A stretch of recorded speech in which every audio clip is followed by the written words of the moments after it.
Okey, nampaknya cuaca petang ni sedang-sedang lah. Dia campur dengan memang sememangnya petang memang dah gelap, tapi ada sedikit mendung.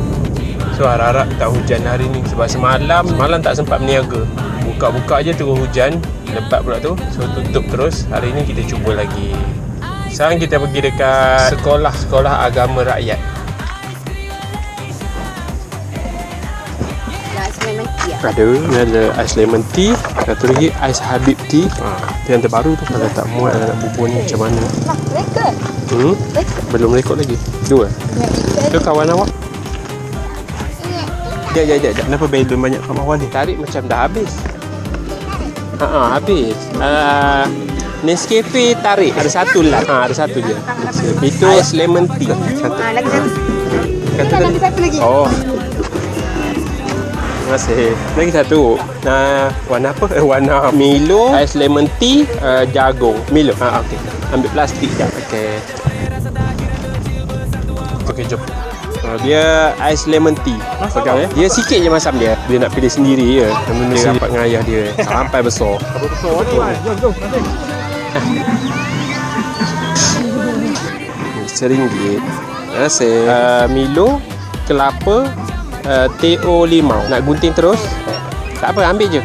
Balon tu ambil. Ni kelapa awak punya. Ni adik punya. Mana nak potong? RM3, baki RM2. Pilih hati dia. Terima kasih. Nak balon lagi? Nah. Sebab nak ajar dia jaga gitu. Satu je kakak tak payah. Kakak tak nak. Kejap ambil duit. Kejap ya ambil duit satu. Ambil RM1. Nah duit kakak pegang. Adik pegang tak apa. Teo ais limau ni on menti. RM1 Tak ada cas COD. Oh, siap dapat tu. Free gift. Oh, free gift. Nak ambil free gift saja boleh ke? Free gift saja nak ambil. Barang nak return balik. Teo ais limau, ais lemon tea lah. Kelapa, tapi ais lemon tea juga yang pasal jagung, bandung semua dah habis dah. Lepas tu Milo satu. Yang ni Milo, tunjuk dulu. Milo. Yang tu kelapa dengan ais lemon. Kalau makan baru hilang sejuknya. Apa ya? Satu. Oh, lima. Okey. Kasih bang beli. Ni teo ais limau. Ada lemon kelapa. Dia tak pakai. Ni ais lemon tea rasanya dia layan. Kena cuba. Biasa pakai pisau orang baru berjaya. Boleh.